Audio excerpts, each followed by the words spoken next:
Como hemos visto en las notas precedentes, el debate de las reformas a la Ley Orgánica de Educación Intercultural se circunscribió a tres temas centrales: la jornada laboral, el escalafón y los traslados. Durante la discusión hubo voces que insistieron en criticar que la hora pedagógica equivalga a la hora reloj, lo cual han señalado no se compadece con la naturaleza de la tarea del docente.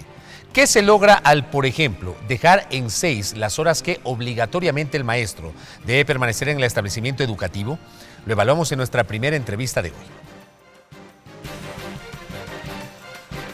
Noralma Zambrano, magíster en Desarrollo Educativo, doctora en Desarrollo Comunitario, exgobernadora de la provincia de Santa Elena, asambleísta de Alianza País por Santa Elena, integrante de la Comisión Legislativa de Educación.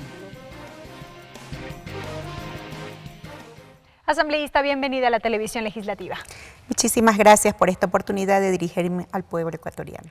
Ya lo decíamos en la presentación de esta entrevista, uno de los temas que sin duda centró la mayor parte del debate tiene que ver con esta regulación de la jornada laboral docente.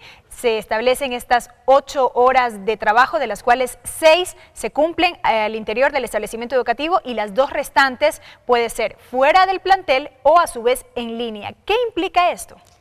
La verdad que me sorprende que haya un debate de esta naturaleza, puesto que los docentes jamás cumplimos ni siquiera 8 horas laborales, porque los docentes muchas veces trabajamos 10, 12 y 14 horas.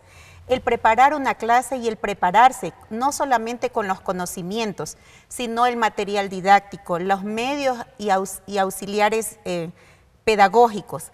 Además de eso, los instrumentos curriculares, como son instrumentos de evaluación, la misma corrección de evaluaciones, el contacto con la comunidad lleva mucho más tiempo. Y esto precisamente fuera del establecimiento, ¿no?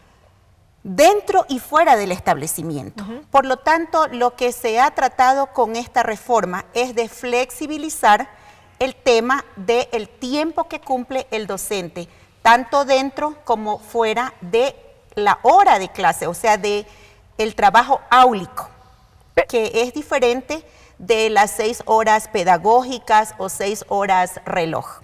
Pero precisamente la oposición sobre eso ha cuestionado y ha dicho que no existe tal flexibilización porque se mantienen estas 8 horas reloj. Bueno, me parece que nosotros hemos ido de menos a más, desarrollando en el país una conciencia en los docentes que permita que se deje atrás esa época donde por el precario sueldo que tenían los docentes, tenían que trabajar en 3 establecimientos, por ejemplo.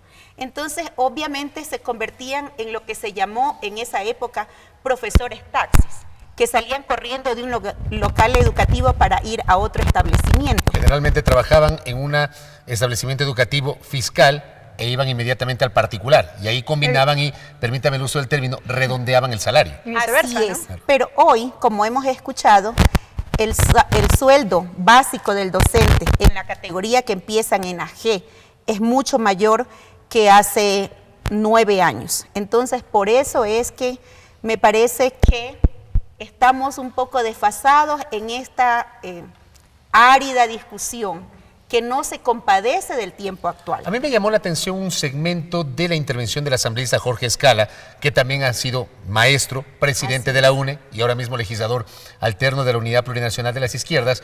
Y él, por ejemplo, citaba que hay cifras de estudios o de investigaciones de trabajo en donde se señala que, producto de esta decisión, a partir de la aprobación en 2011 y entrada de vigencia de la Ley de Educación Intercultural, se establece estas 8 horas reloj como horas obligatorias de trabajo. Y decía, fruto de ello, esas investigaciones han determinado que se ha incrementado el estrés de los maestros. ¿Es verdad eso? Y le pregunto a usted porque usted también ha sido docente. Bueno, lo que yo le puedo decir es que, como decía el rey Salomón, no hay nada nuevo bajo el sol. Y lo que muchas veces es hoy, mañana ya no será, pero después será nuevamente adoptado. Los docentes en realidad trabajamos mucho más tiempo y por eso digo que me sorprende lo que esgrime el asambleísta Escala, porque, mire, los docentes siempre hemos trabajado mucho más en los locales educativos e inclusive cuando nosotros vamos al hogar, llevamos el trabajo. Ahora justamente la flexibilización consiste en que podemos hacer trabajos en línea.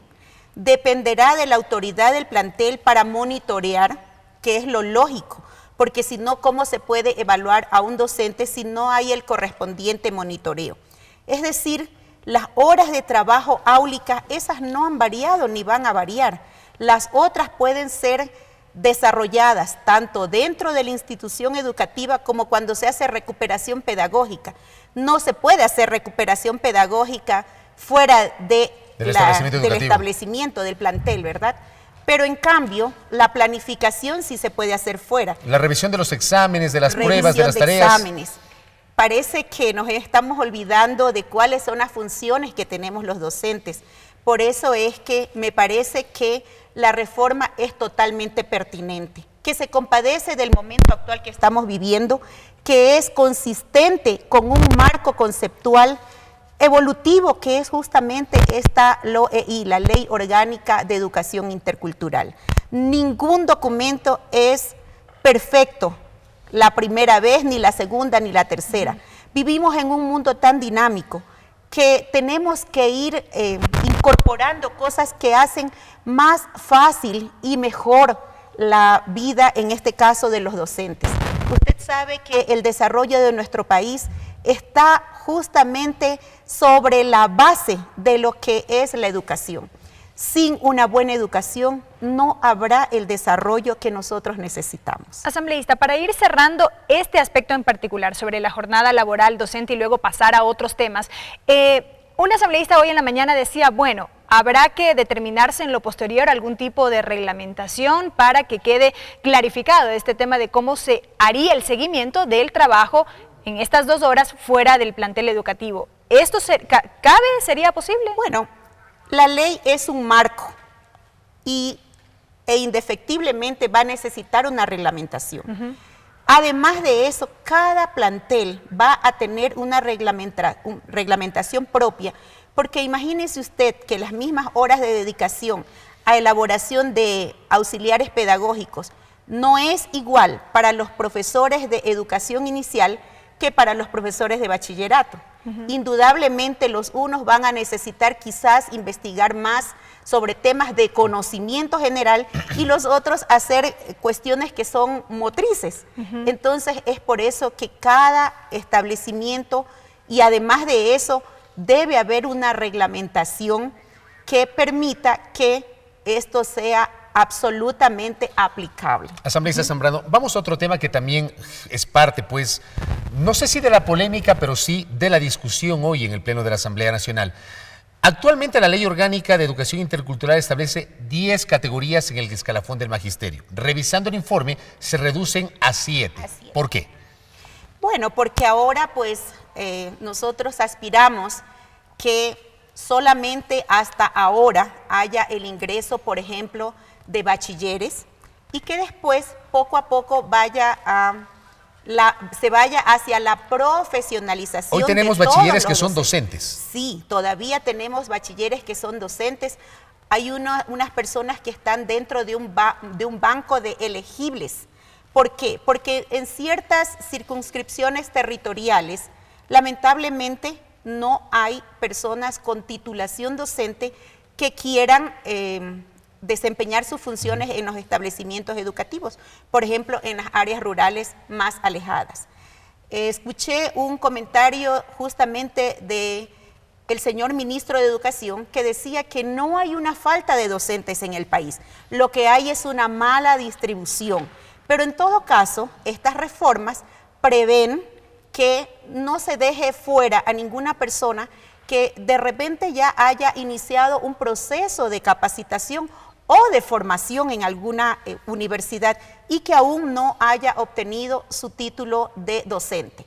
Pero hasta el 2020 pueden hacerlo. Entonces, esta es una facilidad y también es una forma social de tomar en cuenta cada una de esas individualidades que tenemos los ecuatorianos y ecuatorianas. Muy claro, ya habrá oportunidad para seguir debatiendo este tema. Gracias por su tiempo y por la gentileza, asambleísta. Muy amable. Muchísimas gracias a ustedes. Noralma Zambrano, quien es integrante de la Comisión Legislativa de Educación y asambleísta de Alianza País por la provincia de Santa Elena, con su visión respecto de este debate, cuya segunda y definitiva discusión empezó justamente este martes, ha quedado diferida pues la definición para una próxima sesión. Habrá que esperar la convocatoria de la señora presidenta de la Asamblea y de la Secretaría de la Función Legislativa respecto de la continuación de este debate.